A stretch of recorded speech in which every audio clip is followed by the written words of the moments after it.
क्या सच में दुनिया तीसरे विश्व युद्ध की तरफ बढ़ रही है? क्या ईरान और अमेरिका के बीच बढ़ता तनाव आपकी जेब खाली कर सकता है?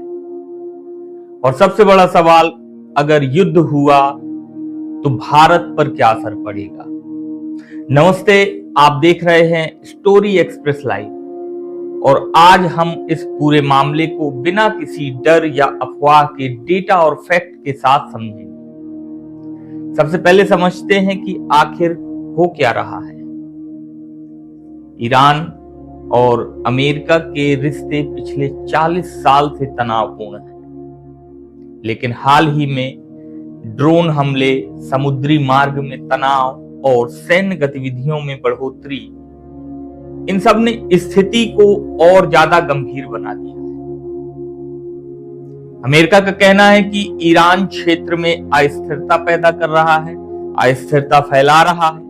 वहीं ईरान कहता है कि वो सिर्फ अपनी सुरक्षा कर रहा है, अपनी सरहदों की सुरक्षा कर रहा है, अपनी सीमा की सुरक्षा कर रहा है। यानी दोनों तरफ से डिफेंसिव होने का दावा किया जा रहा है, लेकिन जमीन पर हालात कुछ और ही कहानी बयां कर रहे हैं, कुछ और ही कहानी बता रहे हैं। लगातार युद्ध, बमबारी, ड्रोन अटैक। अब सबसे जरूरी हिस्सा क्या है? इसका असर आप पर कैसे पड़ेगा?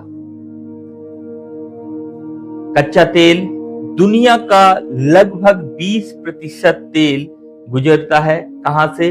हार्मुज जलडमरू मध्य से। अगर यहां युद्ध या ब्लॉकेज हुआ तो तेल की सप्लाई रुक सकती है और सीधा असर पेट्रोल, डीजल महंगा हो जाएगा, ट्रांसपोर्ट महंगा हो जाएगा।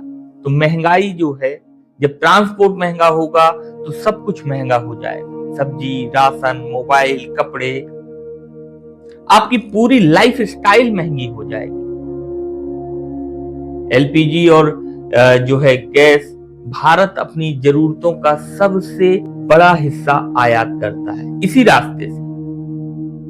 अगर सप्लाई चेन डिस्टर्ब हुई तो गैस सिलेंडर के दाम बढ़ सकते हैं। भारतीयों पर भी इसका असर पड़ेगा। मिडिल ईस्ट में लाखों भारतीय काम करते हैं। अगर हालात बिगड़े तो उनकी सुरक्षा भी खतरे में पड़ सकती है। यानी ये सिर्फ एक दूर का युद्ध नहीं, 7 समंदर पार का युद्ध नहीं है, ये आपकी रोजमर्रा की जिंदगी से जुड़ा हुआ मुद्दा है। अब सवाल यह है कि क्या ये सच में युद्ध बनेगा? तीसरा विश्व युद्ध तैयार हो रहा है? तो सच्चाई यह है कि दोनों देशों के पास बहुत कुछ खोने को है। इसलिए पूरी संभावना है कि बातचीत और कूटनीति से मामला सुलझने की कोशिश होगी, लेकिन अगर हालात बिगड़े तो पूरी दुनिया को इसकी कीमत चुकानी पड़ेगी।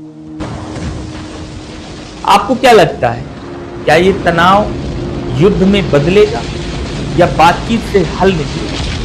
कमेंट बॉक्स में आप अपनी राय जरूर दीजिए और ऐसे ही फैक्ट बेस्ड एनालिसिस के लिए स्टोरी एक्सप्रेस लाइव को सब्सक्राइब करना ना भूलें। तो मैं आपका दोस्त विनय निगम अब लेता हूं विदा। नमस्कार।